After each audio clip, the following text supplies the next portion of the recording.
Welcome to Dubs Talk Live. Zena, Keita here, joined by Warriors insider and authority on the Warriors, Monte Poole. Thanks for joining me, Monte. We're breaking down the Warriors' loss here against the Miami Heat. This is one of the first two times that they'll meet them this year, the first of those matchups, 114-102. Now, that 12-point differential does not tell the true story of what happened tonight, and we're going to break it all down. But first, Monte, initial thoughts. Initial thought for me is that they had a 5-game win streak before Christmas. They did. They go into Denver, and they lose there. Play it pretty well, but not quite pull it out. And tonight against the Miami team, Miami, no matter who they put out, there was no Jimmy Butler. There was no Kyle Lowry. No matter who they put out there, they are a well-coached team, and they play with discipline. They play rugged. They play tough. They play smart. They test you. Right. And to me, this is an example of the Warriors seeing teams, the last two teams, they're seeing playoff teams now. This is not Portland anymore. Right. They're not getting the teams that they can, knock over and win, take the easy wins. They're now seeing teams that, okay, are going to push you and test you, and it's not done yet. Dallas comes in on Saturday. Orlando follows that, and then another game with the Nuggets. So this schedule is going to tell us who the Warriors are, because that 5-game win streak did not tell us who the Warriors are. We don't know yet. Right. It told us the Warriors could beat bad teams, but now they're facing teams that are in the playoff hunt, well in the playoff hunt. Right. And we're going to see now, can the Warriors play with those teams? And the first two games didn't go so well. There's something to be said about the fact that the number one theme around the Warriors has been that inconsistency with the lineups. Not understanding who could potentially be the person, the team, the lineup that could be that death lineup that can lead them all the way into March. And because of the inconsistencies with Draymond and GP2 and injuries, et cetera, there's just not been that. Now, the 5-game win streak had people thinking maybe we found it. Maybe the people have found what they needed, particularly the Warriors. And now this is going to question it all over again with Denver and Miami. Yeah, even when they were winning those games, though, Steve Kerr was saying, and Steph Curry said the same thing, our defense is not where it needs to be, And that's the key. I mean, the Warriors are at their best when their defense is turning teams over and they can get in transition, get easy buckets, whether it's to the rim or 3-point shots in transition. And that's just not happening enough. It didn't happen tonight. Miami didn't turn the ball over very much. Nope. And so, and the other thing too about this game is that it's one of those games when Steph was not Superman. He was well below his standard. And the Warriors are back to wondering, how can we beat teams on nights when Steph is not good for us? Correct. And, that's been a problem they've had off and on for years. And tonight, it's like, okay, Steph wasn't good. He wasn't good in Denver. He wasn't good tonight, and they got 2 L's. Well, let's talk about one of the people that actually was able to step up for the Warriors, and that is a rookie. Our BMW Ultimate Performer of the game is Trayce Jackson-Davis. Got another double-double in tonight's game, was active in the paint on defense, and also, even though struggled a few to get some of the bunnies, right? You see he was 4 of 9, definitely missed some inside, but strong defensive plays there against Duncan Robinson, a great example. But just being able to dunk in into the dunker spot, duck into the dunker spot and getting some rebounds, key rebounds like this, I thought that Trayce continued his rookie evolution. Yeah, I mean, Trayce Jackson-Davis has cemented himself with a place in the rotation. He is their only legitimate rim protector. Yeah. And he'll challenge anybody who comes in there. He doesn't care who you are, and more often than not, he's probably going to make them either block the shot or make them miss the shot, alter the shot, and somehow force them to miss the shot. So if you're Steve Kerr, this guy's got to be out there, and you know that now. That's a lock right now. And his minutes are going to be come and going, depends on who they play, depends on how he plays, and depending on now how he can play with Saric, rather. Because you see now Steve is pairing Saric and Trayce together sometimes, which I think is good, because Saric is not a defensive player in the paint. No. He's a sort of a turnstile in the paint. Right. But he can shoot and he can stretch the floor, so that gives Trayce some room in the paint to do his dunker stuff. I like the combination. You saw that again tonight. You'll see that some more. So when you're looking at what the Warriors have right now in Trayce, is someone who just gives them that dimension that they've needed all season long, and it's just not starting to see it, where He can dunk, he can catch lobs, and he can deter shots. And on defense, I saw quite a few plays where Sarge didn't have the responsibility of the person inside, which was Bam Adebayo, and Sarge was able to be out on the person outside, Kevin Love, and then duck in when he needed to. So you love that pairing together. Yep. I want to talk a little bit more about this. We have Klay Thompson at the podium right now, so let's hear what he had to say about tonight's game. What do you think happened in that second quarter that kind of turned this game?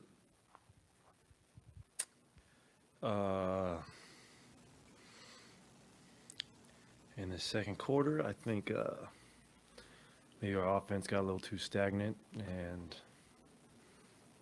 our resistance at the rim was lacking. And those two things combined together is not good, and they played good defense, so just not the best night for the team. I think this was the first night this season you guys didn't even make 10 threes. How much of the game was just, you guys not hitting those type of shots?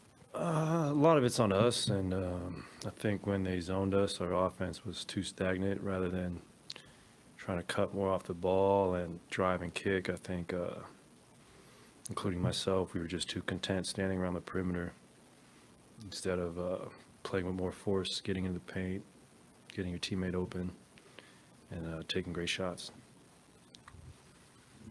Well, obviously, everybody in the NBA is a good player, but there are guys who are Jimmy Butlers for a reason and Kyle Lowry's for a reason. I would think it would be human nature. You try to say, hey, we're going to play as hard as we can, but when the other team doesn't have its main guys, the human nature would be, hey, this game is going to be easier than we thought. How do you combat that human nature? Well, you realize that those other players on the opposing team have also played in NBA Finals, not just Jimmy and Kyle, and you got to be pretty dang good to get there. So just an unfortunate opportunity slip for us, and I wasn't particularly good tonight. Minus 26 is pretty reflective of that. So I think you have a better opportunity Saturday to try to right the ship on this homestand. Pajemski just came in here and kind of blamed himself for the loss. Jeez. You know, Dramatic rookie. basically that he didn't bring the energy, and he's supposed to be kind of the energy guy. Beyond just him, did it just feel like that the energy collectively wasn't there? Yeah, it wasn't great tonight, and I don't know. I don't have a great answer for you. Can't blame BP. It's hard to bring the energy he does 82 nights a year, but he does it to the best of his ability. But just not the best performance tonight from anybody. Yeah, Klay talking about Pajemski saying a little dramatic rookie. and he's right. It wasn't completely on Brandon Pajemski. No. I mean, Monte, you just noticed that he's the only starter that ended up in the plus-minus positive of that plus-minus column. Yeah. I want to talk a little bit about the first half when it comes to the offense. Klay Thompson just said they were a little bit stagnant throughout the game. And I think in the second half, they were moving the ball, and even in the first half, they were moving the ball, but they weren't making their shots in the second half as much as in the first half. Turnovers.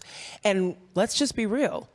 6 of those turnovers were committed by one person. Yeah. But the other, there was also, they ended up with 3 turnovers for Chris Paul, which is very uncharacteristic as well. Yep. There was a lot of rushing. Yeah. As well. And what I noticed about Heat's defense, they switched their schemes a lot. Yeah. Whether they were doubling Steph, whether they went to zone, and they're long.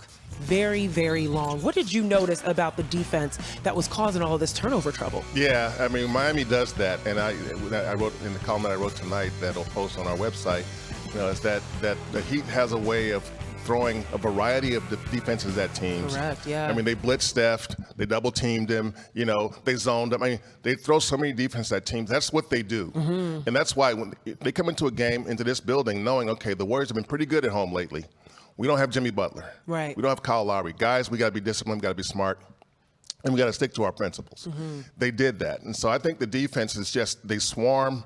Again, they play smart. They cut off your angles. They're a good team that has a way of usually raising its caliber of play in the postseason. They're just a good regular season. They're not a great regular season team. Yeah. But they make every single possession. They show up in the post. Yeah. Every team that plays them, every possession that team goes through, Miami doesn't give you anything. You got to earn every single thing you get, every possession. So I call them, they make you sweat. They make you sweat. They do. And I respect that about the Heat. Yeah. That's part of that, what we say. Heat culture. Yeah. There you go. Well, let's talk about a little bit on the defense, right? Because offense was one thing. We know some of the struggles, and we'll talk about particularly Steph's struggles when we come back. But right now, let's talk about the defense, because even though the paint differential wasn't huge, it was a 10-point differential, 60 points to 50, there was a very clear difference in the way that Miami was able to attack the Warriors at the top of the key and get all the way into the bucket, just like Tyler Hero just did there.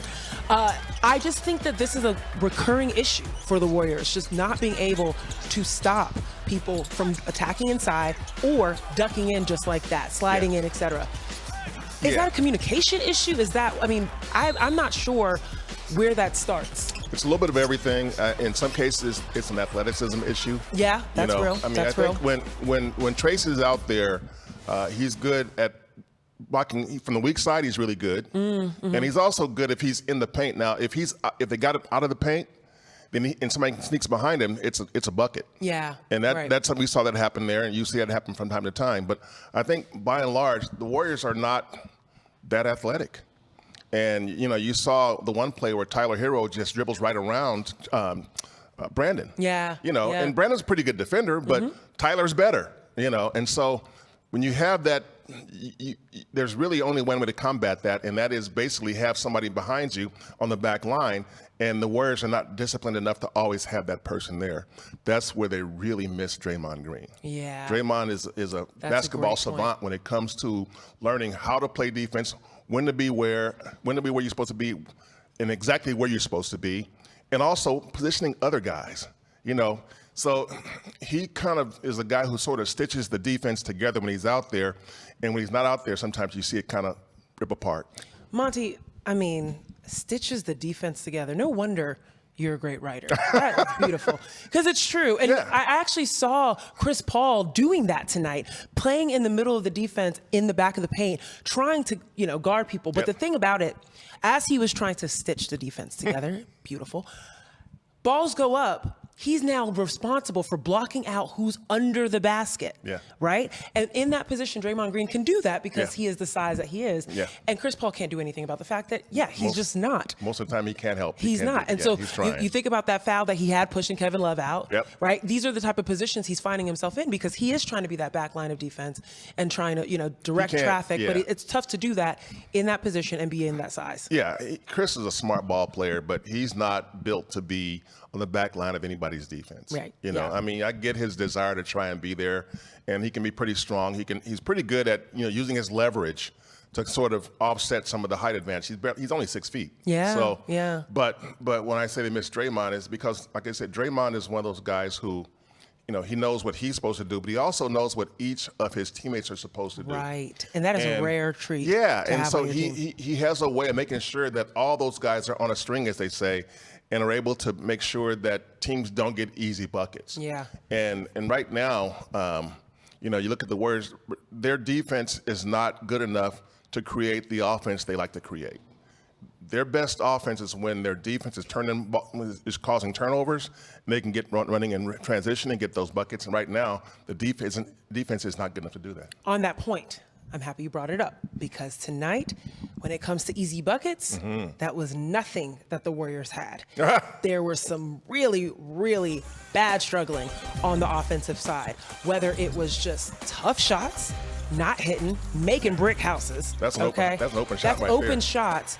And then also just struggling to get the right shot off. Yeah. I really thought that I liked the ball movement throughout the game. I noted that in my notes, but still people aren't quite catching it and shooting it in rhythm, and they're missing. And then not only that, tonight, usually the Warriors have great offensive rebounding opportunities, but again, size and a little bit of quickness made them at a disadvantage tonight. Yeah, and the Heat coaching staff said, you know what, hey guys, The Warriors are a really good offensive rebounding team. They lead the league in offensive rebound. They lead the league in rebounding. And period. rebounding, 47 Yes. per game. Yeah. So make sure that we don't give them a whole bunch of second chance points. Because if they start hitting those threes off second chances, those are deflating to the defense. Right. And for them, it's motivational. It's inspirational for that team. When the Warriors can start getting those third and fourth possessions and end it with a three, the whole building lights up. Yep. You know, but if you can kind of prevent some of that and keep that down to a minimum, you got a pretty good chance of walking out of here with a win, and that's what the Heat did. Yeah, so it was very clear that the Warriors were just a little bit out of rhythm, and they need to be able to get those shots up, get them fast. And we'll talk about Steph Curry and how many shots he put up. It was a tough night for Curry at the office. Yes, we'll talk about yes. that on the other side of this break. Don't go anywhere, y'all. It's Dubs Talk Live.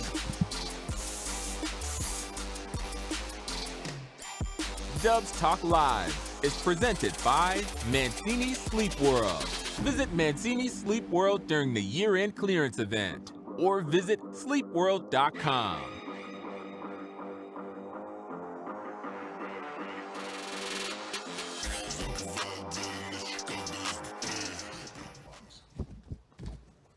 Alrighty. What up, YouTube? Okay.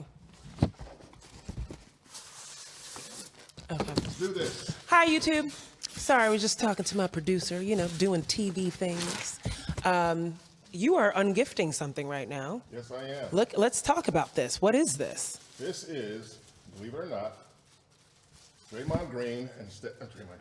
Oh, I was Klay like, Thompson, absolutely not. Klay Thompson and Steph Curry. Steph and Klay. I was like, someone got the paint on all golf wrong course. if that's Draymond. Yeah, on the golf course. Okay, got Steph it. and Klay on the golf The course. Golf Bros, not the Yes, Splash Bros. That's right, the golf bros. They were not the Splash Bros tonight either. Well, no, they So were maybe not. this is where their forte was for tonight, right here Better in off with this the golf model. clubs, huh? This is so cute. Stick to golf. Wow. Yeah, okay. That they look great. Great form. Let's get Mr. Wiggins up. And then we've got Wiggins the Jedi. Yeah, Jedi Wiggins. Okay, we're going to talk about Wiggins too on tonight's show. All right, well, here we got some things to discuss. Mr. Wiggins. And there we go. Are these like on sale or something? These are going to be giveaways in the very near future. Oh, okay, folks. So hopefully you guys will find a way to a game and be able to take advantage of those. Thanks, Mon. Jedi Wigs. That does not look like Andrew Wiggins. Okay, You need a scragglier beard, a little bit. Yeah. Yeah. You got the haircut, though. I mean, the haircut's Quite- short now, so this looks closer. Because before, we're just wild, just out there. I'm gonna let you say that, Monte. It's shorter than this now. It is. It is. Yes. The guys always change up their hair. All right, guys, we're coming back.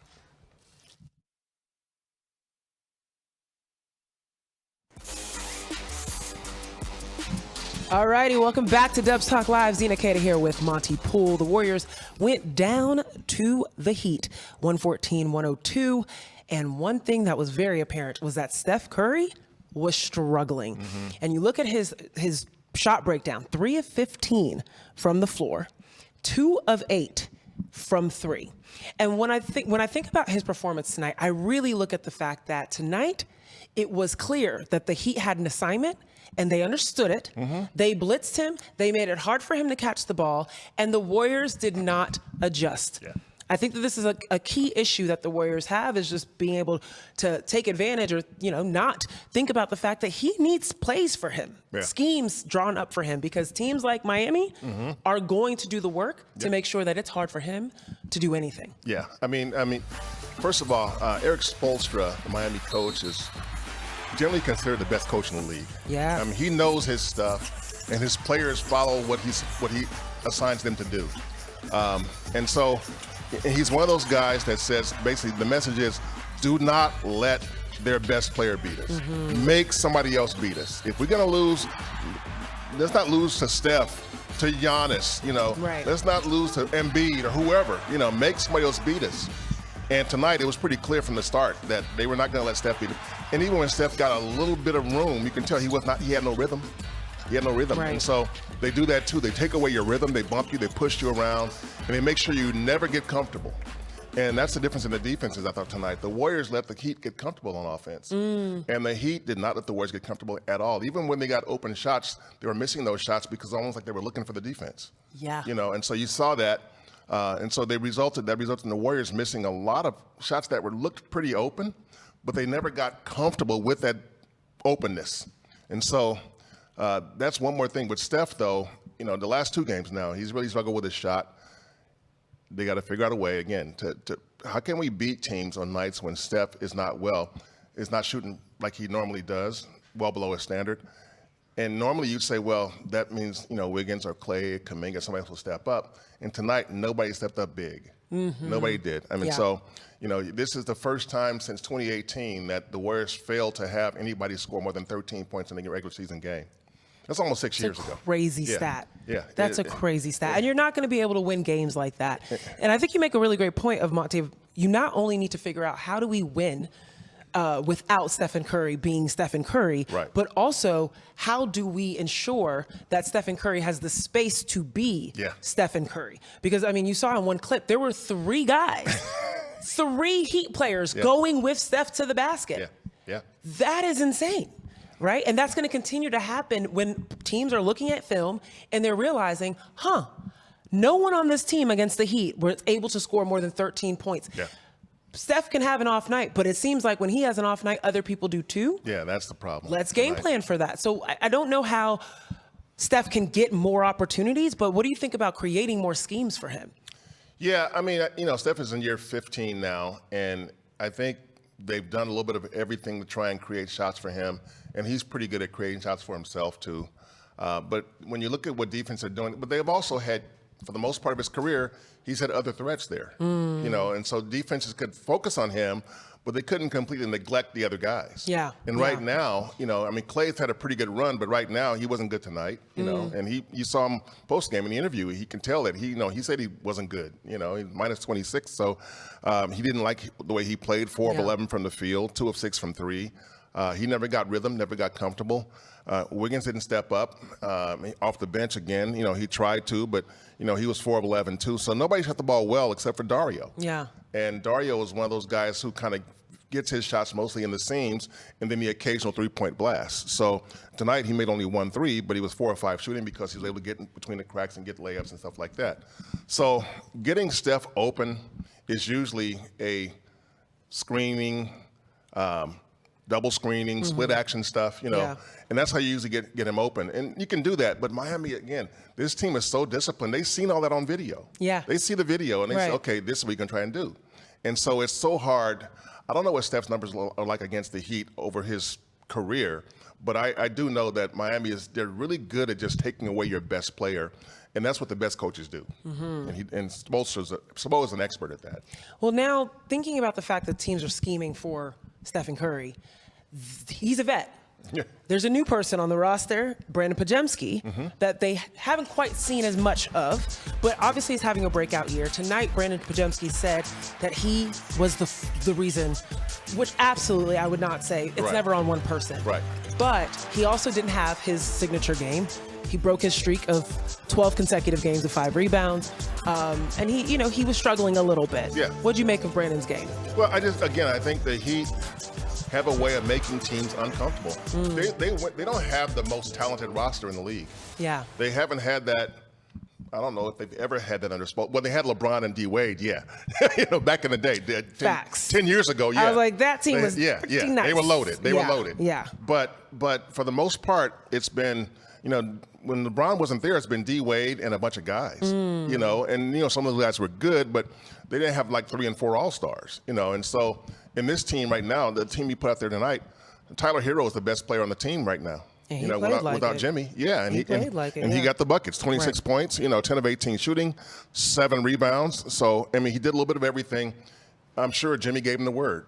Tyler, this is on you. Tonight, this is you. This is on you. This is on you. You got to pick. You got to fill us. You got to take care of us and fill that void, and he did. So, this is what you want to see if you're a Miami Heat fan. That's not what you want to see if you're a Golden State Warriors fan. Woo! I agree with that. But let's see what we want to see in the next games coming up. Warriors are going to be at home for a while. Let's see if they can make a little bit of a better change in the last few games. We'll be back on the other side of this break. Don't go anywhere.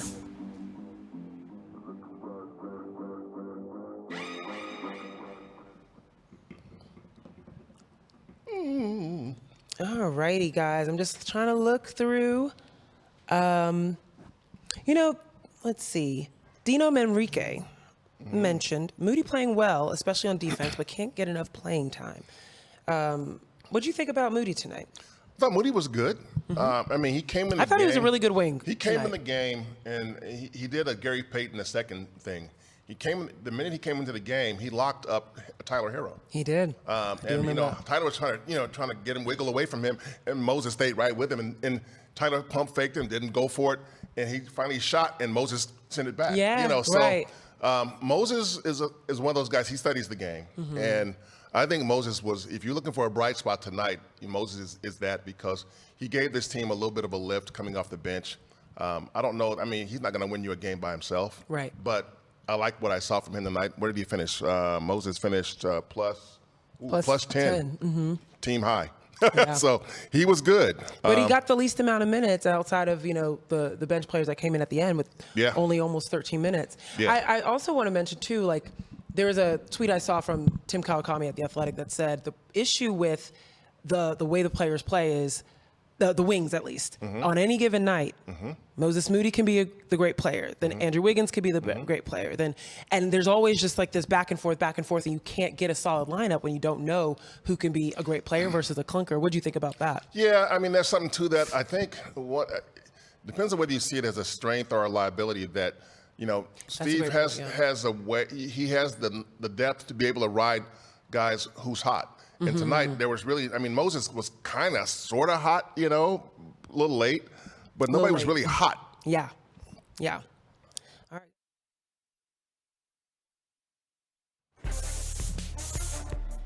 We're back on Dubs Talk Live. Let's talk about the homestand that the Warriors have coming up. Yeah. And Monte, you mentioned it earlier in this show. The games of yesterday are not the games of tomorrow. They have some legitimate competition coming into Chase Center, and they've got to hold down home court. So looking at, obviously, the Heat tonight, Mavericks coming into the building. Don't sleep on the Magic. No. Those young guys are playing like vets, and they're playing together. Yep. And then, of course, Nuggets again. And the Pistons, I don't know if anyone watched that Pistons-Celtics game. They're hungry. Yeah. They're hungry for a win, and no one wants to be the team that gives them their first win in this losing streak. No. So the Warriors have some tough competition coming up. Yeah, it's just, you're looking at, other than Detroit, you're looking at teams that are in the playoffs for sure. Yeah. The next few teams. Dallas is going to be in the playoffs. Orlando's going to be in the playoffs. We know Denver's going to be in the playoffs. So you're looking at teams like that, and the Warriors had trouble with Orlando last year. Yeah. And so now this year, they're better now. So we're going to find out who the Warriors are real soon. Well, I hope they find out who they are real soon, because they got competition coming up. Thanks for joining us. Zena, Keita, Monte, Poole. It's been Dubs Talk Live. Have a great night.